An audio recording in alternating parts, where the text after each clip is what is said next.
Welcome to Truth Be Told About Going Wild. I'm your host, Robert Hensley, and this is the podcast inspired by the principles of personal rewilding. Over the past few weeks, we've discussed the four foundational principles or pillars of personal rewilding, which are wild self or wild being, wild rhythms, wild action, and wild ancestors. And as we've discussed those, we've talked a little bit about what each pillar means in the process or practice of rewilding. And then in a follow-up episode, we've discussed a little bit more about how we go into or work with those pillars. Today, I would like to talk a little bit more about some of the activities or exercises that we use when teaching a class or doing a workshop, and things that you can easily do at home to immerse yourself in nature, to reconnect, to plug back in to the natural world. One of those things, really simple, right, is listen to birdsong, right? Simple. So if you go onto iTunes, there's an entire channel that is nothing but the sounds of bird songs.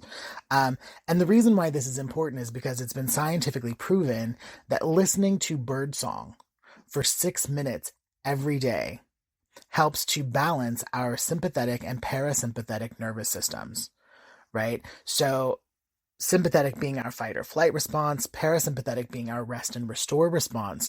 And what happens is when we're stressed out, we have anxiety, whether it's work or school or just the people around you,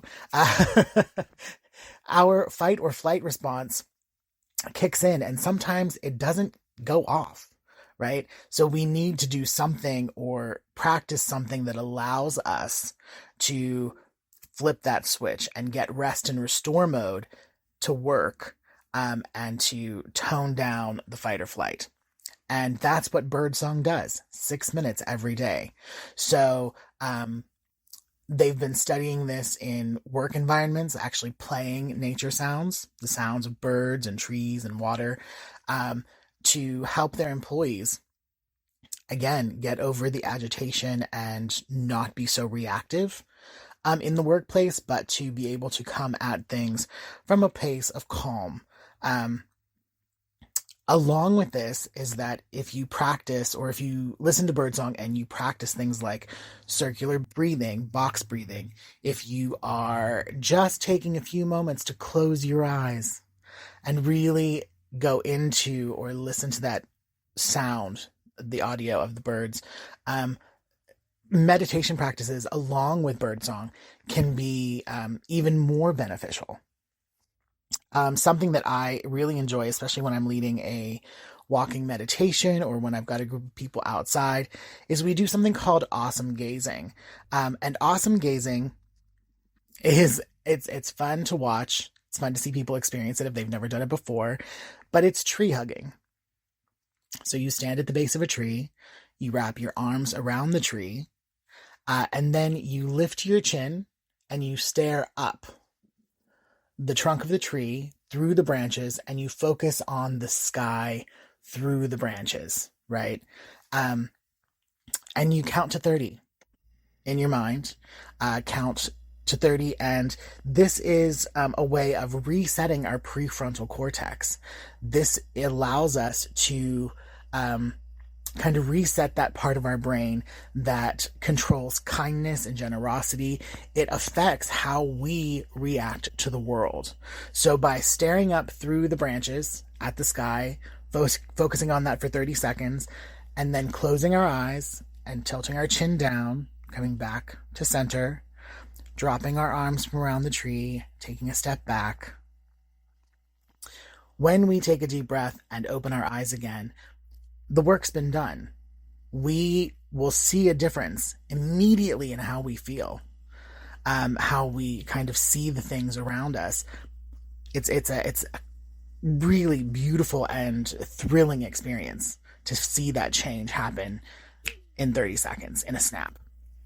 Another great exercise that I use when I'm working with school groups is a memory exercise. So we utilize the bird song, right? We sit with our eyes closed for 6 minutes. And then we allow everyone to open their eyes, and in the center of the table is a pile of pastels, oil or chalk, and everyone has a sheet of paper. And then as the bird song continues, the students are asked to create a visual representation of the first time they remember feeling at home in nature, feeling comfort or feeling safe in nature. And what is really amazing is some students gravitate towards creating a visual depiction of the space they were in, of what that place was. Some students gravitate more towards something a little more abstract, where it's really just the colors that represent the emotion or the feeling of what that was. And then we take a little break and we come back and we try to do the same exercise without the bird song. And the thing that we find is that it is very difficult sometimes for the students to recreate or find that memory without the stimulus of the audio sounds of nature. So those are things that you can try on your own at home. They're great ways of really kind of tapping in and just really attempting to reconnect yourself with the natural world. Of course, walking meditations are great. Spending time outside is wonderful. Remember, it's been scientifically proven that 18 minutes a day, right? 2 hours a week. And again, that can be broken up. It doesn't have to be 2 hours straight. It can be 18 minutes a day or 30 minutes for 4 days a week. But 2 hours a week is what we need in order to harness the mental and physical health benefits of being in nature, right? And so those are things like lowering anxiety, lowering depression, lowering heart rates, blood pressure, slowing the production of cortisol, which is the stress hormone that makes us carry weight in our midsection. All of these things, right, that again, we get from just spending time in nature. If you live in a rural setting, that could simply just be sitting on your porch in a rocking chair. You know, if you're in an urban setting, that could be just walking around the block on a tree-lined street, you know, or visiting a city park. If you're near the beach, walk on the beach. Walk on the beach, put your toes in the sand.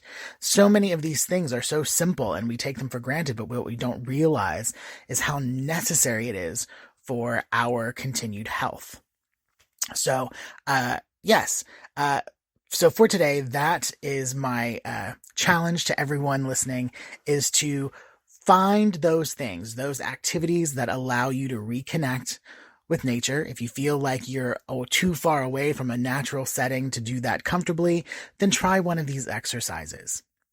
Really kind of tap into or take what you can get, right? So thank you so much for listening today. Remember, there are 3 opportunities every week for new content from Truth Be Told family of podcasts on the Paranormal channel, on YouTube, and you can listen wherever you listen to your favorite podcasts. Remember, Tony Sweet is on Fridays at 3 p.m. Pacific, 6 Eastern with the original Truth Be Told. Bonnie Burkert is on Wednesdays with Truth Be Told Transformation. And me on Mondays, same time, 3 p.m. Pacific, 6 Eastern with Truth Be Told about going wild. And if you have questions, comments, want to know more about personal rewilding or the work that I do, please feel free to visit my website at www.rhnaturereconnect.com. Again, that's rhnaturereconnect.com altogether. And until next time.